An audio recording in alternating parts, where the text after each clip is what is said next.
Hello बच्चों, let's read the question. The question says, assertion says Ba2 positive barium ion is poisonous, yet BSO4 is given to a patient prior to taking a stomach X-ray. And the reason is provided BSO4 is extremely insoluble and does not pass from digestive system into the circulatory system. Okay तो आइए इसका की concept देखते हैं.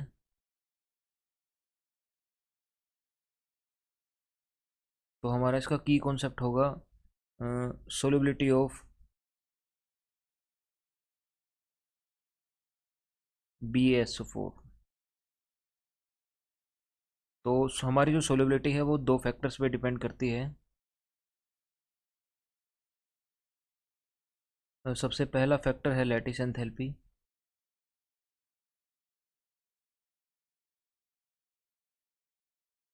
And बच्चों second जो factor है वो है हमारा hydration enthalpy.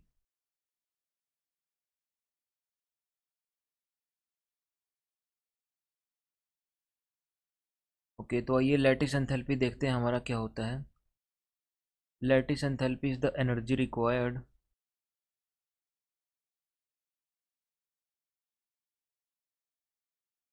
To break the crystal lattice.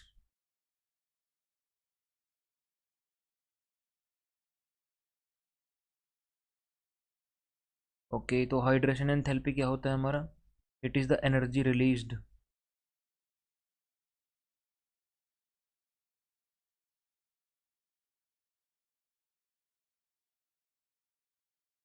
On hydration of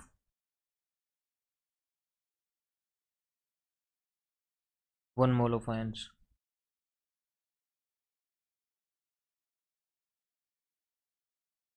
तो जो हमारे ग्रुप सेकंड के एलिमेंट्स हैं यानी हम beryllium, magnesium, calcium, strontium, barium, तो जैसे जैसे हम डाउन द ग्रुप मूव करते हैं वैसे वैसे साइज़ में थोड़ा इंक्रीमेंट तो आता है, साइज़ थोड़ा इंक्रीज तो होता है, लेकिन हमारा जो सल्फेट आयन है उसका साइज़ इन कंपैरिजन बहुत बड़ा होता है.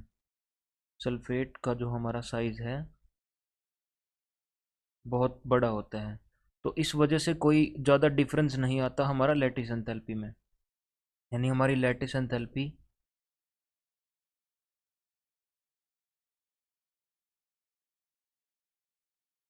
Almost remains constant.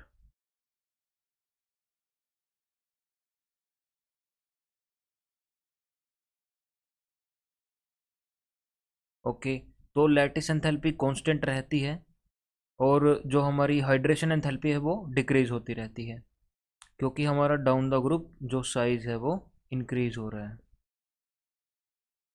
तो साइज़ इंक्रीज होने की वजह से कोई भी कंपाउंड हमारा तभी सोल्यूबल होगा किसी सॉल्वेंट के अंदर अगर उसकी हाइड्रेशन एंथैल्पी लैटिस एंथैल्पी से ज़्यादा हुई. तो हमारी जो लैटिस एंथैल्पी है उसकी वैल्यू हमारी लगभग एक सी ही रहती है. यानी जो हमारी हाइड्रेशन एंथैल्पी है वो डाउन द ग्रुप डिक्रीज होती रहती है. तो हाइड्रेशन एंथैल्पी डिक्रीज होने की वजह से और लैटिस एंथैल्पी ऑलमोस्ट सेम रहने की वजह से जो हाइड्रेशन एंथैल्पी की वैल्यू है वो कम होती रहती है. हम जैसे जैसे नीचे नीचे जाते हैं, यहाँ पे ज़्यादा थी, यहाँ पे ज़्यादा थी, तो यहाँ पे कुछ इस तरह से लैटिस एंथैल्पी से मैग्नीट्यूड में बढ़ जाती है.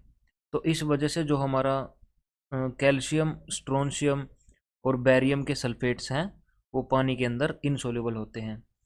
और अगर हम बेरियम 2 पॉजिटिव की बात करें पॉइजनस होता है,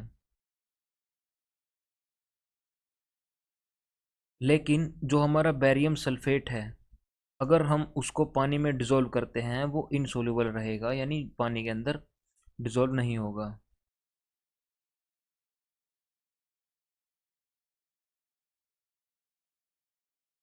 पानी के अंदर डिज़ोल्व ना होने की वजह से हमें Ba2 पॉजिटिव आयन नहीं मिल पाएगा जिसकी वजह से वो सर्कुलेटरी सिस्टम में प्रोसीड नहीं जा पाएगा, जिसकी वजह से उसकी जो पॉइजनस नेचर था वो नहीं शो कर पाएगा वो.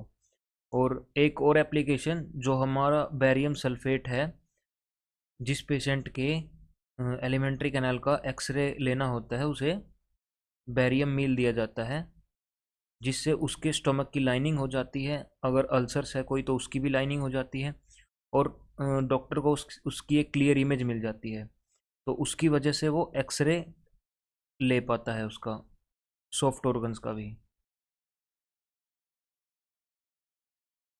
ओके, तो आइए ऑप्शंस को देखते हैं। BA2 पॉजिटिव इज पॉइजनस, बिल्कुल सही है ये।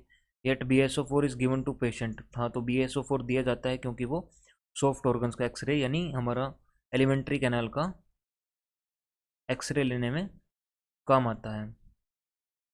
तो BaSO4 इज एक्सट्रीमली इंसोल्यूबल, हाँ, and does not pass digestive system from digestive system to circulatory system, और ये हमारा डाइजेस्टिव सिस्टम से सर्कुलेटरी सिस्टम में पास नहीं हो पाता है। तो हमारी ये स्टेटमेंट भी सही है।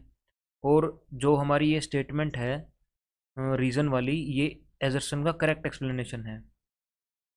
ओके, तो ऑप्शंस को देखते हैं। Both A and R true and R is the correct explanation of A. तो ऑप्शन ए हमारा सही होगा। Option A would be the correct option to this question. Hope you understand it well, best of luck.